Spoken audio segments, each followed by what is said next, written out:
Hi, it's Rick Elkin. Hey, are we having fun yet? So, today I want to talk about why people who watch CNN and the other fake news networks will probably keep watching even though they've been used and abused for the past 2 years.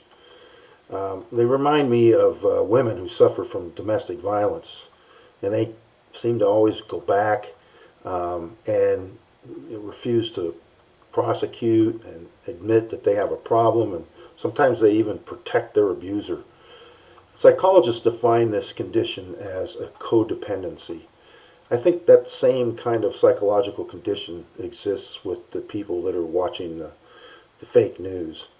A codependency is where both parties receive some benefits from their relationship, as abusive as it might be. There's usually some kind of an investment that must be protected. It could be financial, and I think from the standpoint of the broadcasters, it's obviously financial. Their ratings have gone up since Trump was elected, and they've found this Russiagate issue to be so intriguing that they can go 24/7 and attract viewers and advertisers. Or the investment could be emotional. And I think for most viewers, many of whom, if not all of whom, were Hillary worshipers and fellow progressives, um, that's why they're so invested. And I use these words very carefully because the whole Russiagate fraud was based on what I call the new progressive religion, or sometimes I refer to it as a progressive jihad. It's a religion based on hero worship and setting up despised antagonists like Trump. Every authoritarian government around the world uses this technique to create heroes that their constituents, their prisoners essentially, must worship. And they set up despised antagonists.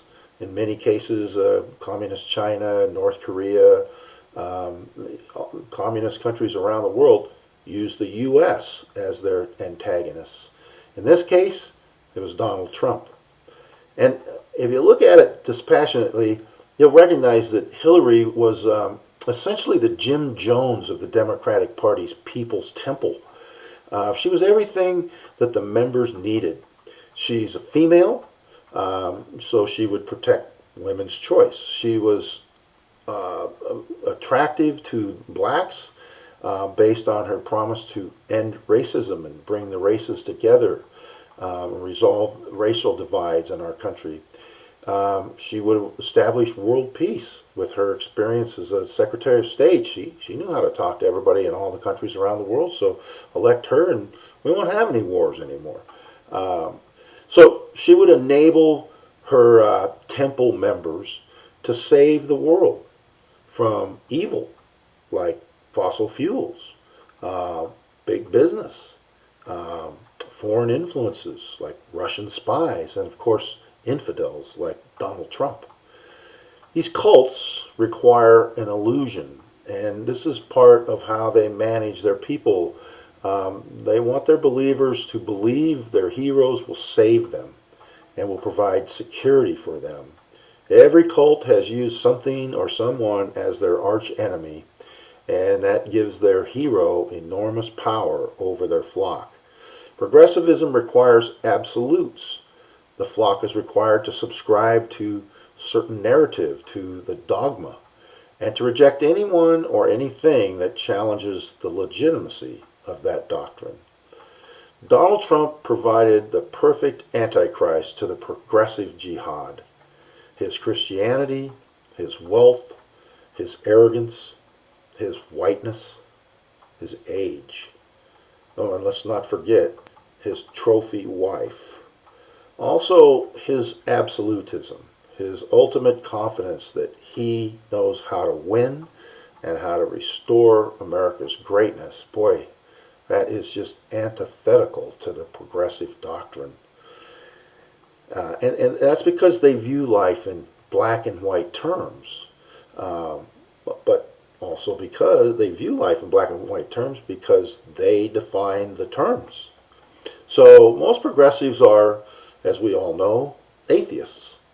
For whatever reason, they've rejected the traditional religious orthodoxy, maybe childhood experiences, maybe academic indoctrination, whatever. It doesn't really matter. But what they do instead is they project their allegiance on their political leaders. And that allows them to perform major do-gooder campaigns like fighting global warming. And this keeps the flock busy, ambitious, and self-righteous. So they appoint themselves as saviors of the planet, as the gods of fairness. Their progressive jihad creates an us versus them scenario, which is exactly what sexual predators and abusers do to their victims. They use fear as an intimidation factor. The sad part of this cultural crime is that the victims of this abuse, in this case we're talking about the viewers of the networks, they never know they're being used and abused. They're like opiate users. They don't recognize that they have an illness until they hit rock bottom. So the question for us is, when will the CNN and MSNBC viewers actually hit rock bottom? That's it for me today. I appreciate you watching, and I'll look forward to seeing you next time.